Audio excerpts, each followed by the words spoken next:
India is the second biggest investor of FDI into UK. Over 950 Indian companies currently employ nearly 106,000 people in Britain, helping generate revenue to the tune of $65 billion. UK is now desperate to take its economic ties with India to the next level.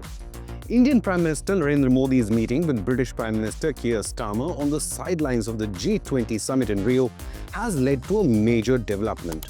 The UK admits it wants to secure a free trade agreement with India as soon as possible. But will the FTA with UK be beneficial to India? Will it help New Delhi challenge China as the world's factory, for example?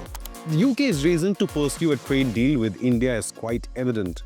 London wants to revive its stagnating economy, which registered a miserly 0.1% growth in the last quarter.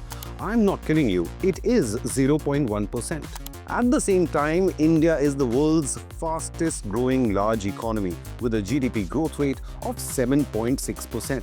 What a turnaround! In 1947, India got independence from 200 years of British colonial rule, but just over 75 years later, the UK is leaving no stone unturned to reach an FTA deal with India. Bharat is leaving Britain far behind and racing ahead to become the third biggest global economy before 2030. Starmer now indicates FTA talks will relaunch in early 2025. Starmer noted, quote, "Boosting economic growth is key to improving living standards for working people. A new trade deal with India will support jobs and prosperity in the UK and represent a step forward in our mission to deliver growth and opportunity across the country," unquote. Prime Minister Modi also termed the bilateral discussions extremely productive, stating on X, quote, "In the coming years, we are eager to work closely in areas such as technology, green energy, security and innovation.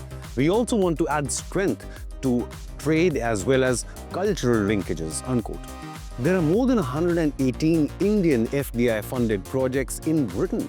As the world's fifth largest economy, India is more than just a market for British goods. Bharat has become an invaluable source of foreign investment for London. Starmer recently sent British Minister for Indo-Pacific Catherine West to New Delhi. She said in a statement, quote, "As one of the fastest growing economies in the world, India is a vital partner. My visit reaffirms the UK's commitment to fostering deeper cooperation with India and to driving forward greater growth and prosperity for both our nations," unquote. Now, soon after winning the elections this year, the new Labour government revealed its desire to reset overall bilateral partnership with India. British Foreign Secretary David Lammy, during his visit to New Delhi, termed India as the emerging superpower of the 21st century. Kevin McCall, Managing Director of the UK-India Business Council, claims the FTA is 95 to 99% already done. According to reports, UK has just a couple of concerns. Now, firstly, on the number of visas for Indian professionals, and secondly, to bring down tariffs on British products to India, just like Scotch. But what could be the benefits of such an FTA for India? Now, firstly, it could highlight New Delhi's growing appeal to global investors who are seeking to diversify their supply chains and reduce dependence on China. The FTA will open up British markets to Indian manufacturers and bypass most high tariff barriers. UK and India already share a mutually beneficial trade relationship. Bilateral trade has grown from $17.5 billion in FY22 to $20.3 billion a year later. But that's still minuscule compared to India-US bilateral trade, for example, which exceeded $118 billion in 2023-24. So there is a lot of scope for growth. The FTA negotiations so far have touched upon a variety of sticky points, including business mobility, Scotch whisky, automobiles, including electric vehicles, India's concerns on farm products, pharmaceuticals, rules of origin, and separate investment agreement. A trade deal with the UK could especially help reduce tariffs on Indian textile exports, which currently face barriers as high as 10%. Such an FTA could help Indian textile industry take on regional competitors like Bangladesh, for example.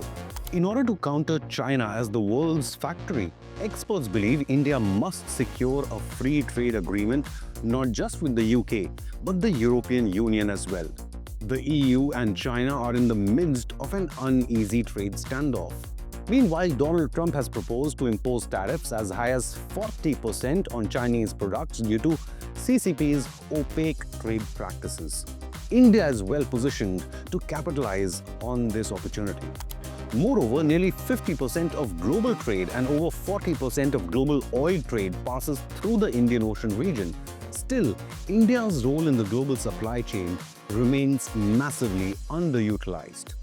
So have your say. Will an FTA with UK and Europe help India counter China as the world's factory? Leave a comment with your opinion, hit the like button and subscribe to Inconnect News.